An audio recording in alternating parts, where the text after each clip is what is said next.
Yeroon isin dhagaye nasiiba gaarii qabaachuu kiyyan natti dhagaame. Maali yeroo dheertuu guyyaa goototaa dabarsaa ture. Akkasuma ammoo gaarallee itti dabarsaa ture. 1991 durallee biyya Somaaleetti dabarsaa ture. Eegas ammoo gaaratti yeroo dheertuu dabarsaa turre. Eega biyya alaa dhaqnes takkaanu jalan dabarre jechuu kiyya. Hooggantoonni ABO namoonni nu sarara baaltuu irratti hin dhiyeessin hin jiru. Waggoowwan muraasa ala turre kan. Har'a ammoo jirraan dhufeetti hoteela karaa reefu bakkubadhee alaabaa tanaaf nuti isin arge. Cheesti milkii nasiiba qabdaa jechuun natti dhaga'e. Maal isin keessatti argamuu kiyya? Miss godhe jechaatiin ture. Isin keessatti duraan argamuu kiyya gammachuu daangaa itti dhaabattu hin qabne natti dhagahamuu kiyya isin yaadachiisuu barbaada. Itti aansee ifumarraa kaatanii hojii akkanaa boonsaa osoo hoogganaan tokko akka qeerootti hoogganaa qabdu beeka. Ammoo akka caasaa yookaan dhaabaa haa ta'u yookaan sadarkaa mootummaa haa ta'u osoo akkas hin ta'in nuyi wanni kun keenya goonni wareegame nurraa tokko jettanii if qindeessatanii barruu akkana jiru kana guyyaa goototaa kana qindeessitanii asitti ifumaa dirqama tokkoon keessan isinitti kennitanii waan kana guyyaa kana ayyaaneffachuu keessaniif gammachuu daangaa hin qabne sabboonummaa keessaa qabattu natti dhagahamu manni irra deebi'ee isin yaadachiisuu barbaada. Ammas dhugatti isin galatoonfachuu barbaada. Seenaan goototaa kun lafaa ka'eetiin gaafa hooggantoonni kennaa yeroo tokko keessatti namni 11 wareegaman. Jaal Magarsaan Barii keessa jiru. Hoogganaan dhaaba kanaa itti aanaan Gadaan Gammadaa keessa jiru.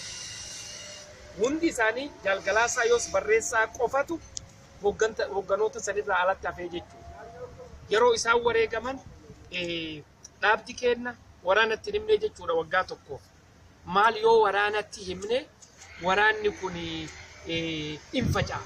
Hamilee caba jedhanii waan san dhoksanii waggaa tokko guutuu irratti hojjetanii humna waraanaa bakkatti deebisanii humna hoogganaa bakkatti deebisanii sirnaan waraana san walitti yaamanii yoo xiqqaate waraana 821 bakka jirutti wareegama jaallowwanillee himanii jechuudha.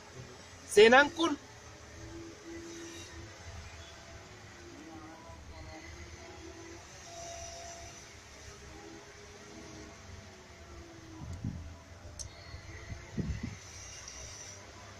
kun dhugaan seenaa yaadannoo bu'uura gootota Oromoo if keessaa qabu.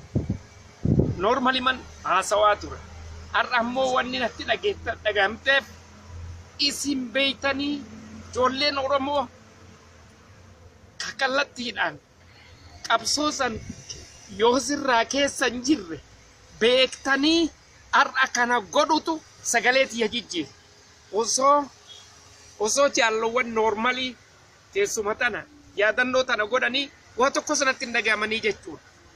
Wanni ani if duuba na deebise waan duubatti hafan jechuu beekuu kiyya. Kana seenaan gootota qabsoon Oromoo eenyuun qabdu isin qabdu nama tokko hin qabdu. Ani amma fakkeenyaaf garee sanfaa namni jechuuti mala. I'm not garee an isin an Oromoo. Ani isinirraan tokko wanni isinitti dhaaman. Dubbiin Oromoo dubbii gareetii miti. Dubbiin Oromoo dubbii milkiin jaaladhaa miti. Dubbiin Oromoo dubbii isan jaaladhaa miti. Dubbiin Oromoo dubbii Oromooti. Dubbiin Oromoo dubbii dantaa Oromooti. Dubbiin Oromoo dubbii seenaa Oromooti. Ani wanni sagalee tiyyas jijjiire. Hedduu nama haasa'ullee dhugaa dubbachuudhaaf.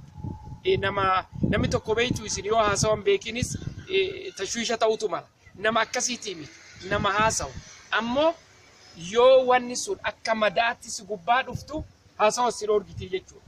Ani irra deddeebi'ee dhugaatti wanni hedduu gammachuun tokko tokko hamilee si gara si boochisuu deemti. Gammachuun tokko tokko osoo jaallowwan har'aa akkuma irruma deebi'ee yaadannoo kana godhan jaallowwan noormalii qabsoo keessa kallattiidhaan yeroo dheertuuf turan taate akkuma noormalitti haasa'uu kiyya. Ammoo wanni anas qalbii tiyyaas jijjiire. Teettanii guyyaa goototaa haa goonu jettanii osoo ibal waliin haa goonu jechuu hin ta'in akka qeerroo Oromootti godhuun kuni sabboonummaa keessan ibsaa, kaayoo teessan jabduu ta'uu ibsaa, itti fufaadhaa fayyaa ta'a kanumaan jaammatti hedduu galatoomaa fayyaa ta'a.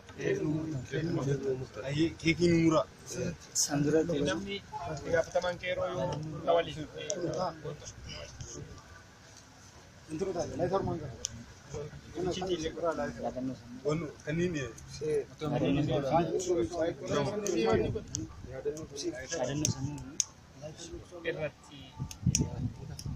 Ifaan qabatu.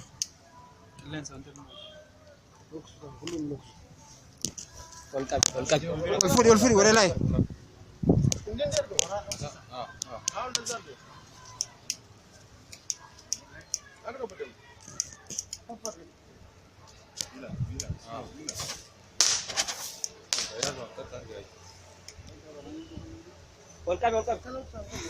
Argu fiti dabi. Argu fi Said. Bakka. Dame nura.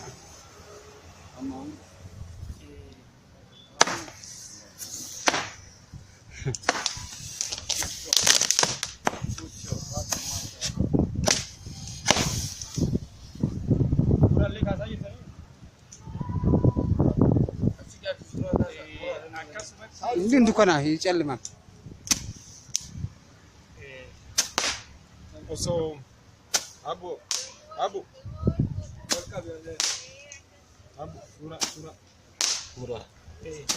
sura.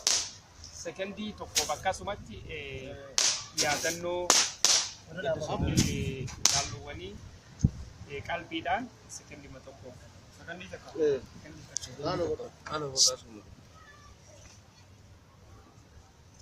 Galatooma.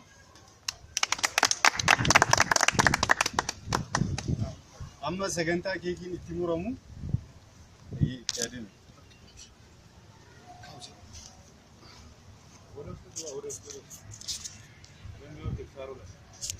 Jambi